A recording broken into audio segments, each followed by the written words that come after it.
بسم اللہ الرحمن الرحیم۔ السلام علیکم۔ حضرت یوسف علیہ السلام کے قصے کو قرآن کریم کی سورہ یوسف میں بیان کیا گیا ہے، اور اس سورہ کی پہلی آیات میں اس قصے کو سب سے اچھا قصہ قرار دیا گیا ہے۔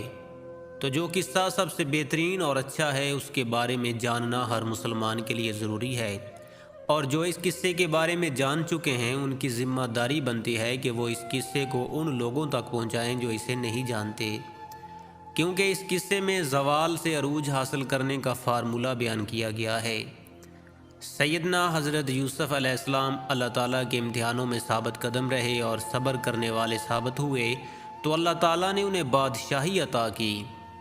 تو ناظرین اکرام، جب حضرت یوسف علیہ السلام کے سوتیلے بھائی اپنے والد محترم سیدنا یعقوب علیہ السلام کے حکم پر دوبارہ مصر پہنچے اور اپنے بھائی بنیامین کی رہائی کی درخواست کی، تو اس موقع پر انہوں نے سیدنا یوسف علیہ السلام کو حضرت یعقوب علیہ السلام کا پیغام پہنچایا۔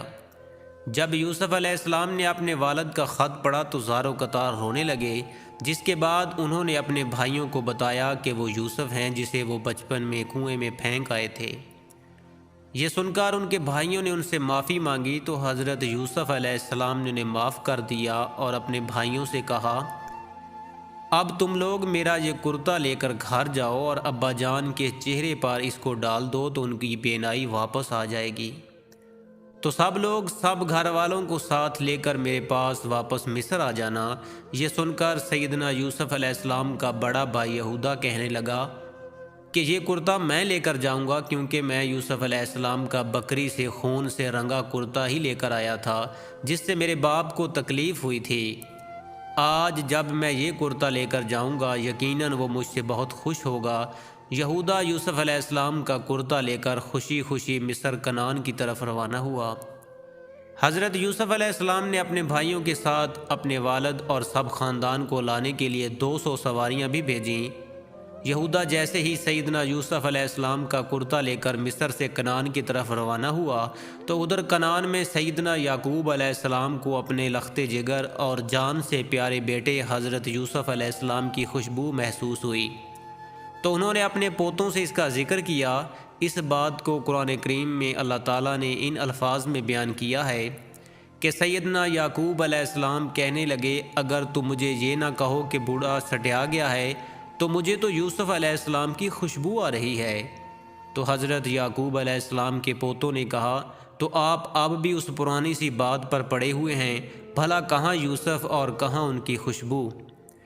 تو جب برادران یوسف ان کا کرتا لے کر گھر پہنچے اور اپنے والد کے چہرے پر ڈالا تو ان کی آنکھیں درست ہو گئیں اور ان کی روشنی واپس آ گئی، جس پر سیدنا یعقوب علیہ السلام نے کہا، کیا میں نے تم سے نہیں کہا تھا کہ اللہ تعالیٰ کے بارے میں جتنا میں جانتا ہوں تم لوگ نہیں جانتے؟ پھر حضرت یعقوب علیہ السلام نے تہجد میں اللہ تعالیٰ سے اپنے بیٹوں کی معافی کی دعا مانگی، اور آپ کی دعا کی وجہ سے تمام برادران یوسف کی بخشش ہو گئی، اور اللہ تعالیٰ نے یہ خوشخبری سنائی کہ آپ کے بیٹوں کے گناہوں کو آپ کی دعاؤں سے معاف فرما دیا گیا ہے۔ پھر حضرت یعقوب علیہ السلام نے اپنے لخت جگر سیدنا یوسف علیہ السلام کی ملک مصر جانے کی تیاریاں شروع کیں۔ حضرت یعقوب کے خاندان کے کل 72 یا 73 آدمی تھے جو مصر روانہ ہوئے۔ جب حضرت یعقوب علیہ السلام کا قافلہ مصر کے قریب پہنچا تو حضرت یوسف علیہ السلام ایک عظیم و شان جلوس کے ہمراہ آپ کے استقبال کے لیے آئے۔ اس جلوس کے دونوں طرف مصر کی عوام بادب کھڑی تھی۔ حضرت یعقوب علیہ السلام نے اپنے بیٹے یہودا سے پوچھا کہ یہ فرعون مصر کا لشکر تو نہیں؟ یہودا نے انہیں فرمایا، نہیں ابا جان، یہ لشکر فرعون کا نہیں، آپ کے بیٹے سیدنا یوسف علیہ السلام کا لشکر ہے جو آپ کے استقبال کے لیے آیا ہوا ہے۔ سیدنا یعقوب علیہ السلام اس بات پر حیران ہوئے تو اتنے میں حضرت جبرائیل علیہ السلام تشریف لائے اور آپ نے سیدنا یعقوب علیہ السلام سے فرمایا کہ اے اللہ عز و جل کے نبی، ذرا سر اٹھا کر آسمان کی طرف بھی دیکھیں، آپ خوشی میں شرکت کے لیے فرشتوں کا جمع غفیر بھی حاضر ہے، اور ان میں وہ فرشتے بھی شامل ہیں جو آپ کے غم میں آپ کے ساتھ روتے رہے ہیں۔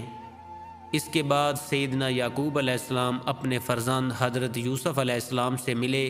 40 سال کے بعد ہونے والی اس ملاقات نے باپ بیٹے کو آبدیدہ کر دیا، دونوں دیر تک ایک دوسرے کے گلے لگے رہے۔ پھر حضرت یوسف علیہ السلام اپنے خاندان کو لے کر اپنے دربار میں پہنچے اور سیدنا یعقوب کو سہارا دے کر اپنے تخت شاہی پر بٹھایا، اور ان کے ارد گرد آپ کے 11 بھائی اور آپ کی سوتیلی ماں بھی بیٹھ گئی۔ اس کے بعد شاہی آداب کے احترام میں سب نے سیدنا یوسف علیہ السلام کے سامنے سجدہ کیا۔ تفسیر یوسف میں لکھا ہے کہ یہ سجدہ تحید تھا جو اس وقت جائز تھا۔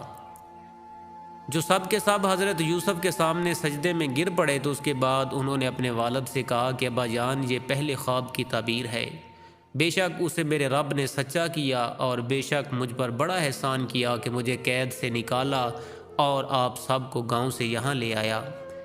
اس کے بعد شیطان نے مجھ میں اور میرے بھائیوں میں ناچاکی کرا دی۔ بے شک میرا رب جس کام کو چاہے آسان کر دے، بے شک وہی حکمت اور علم والا ہے۔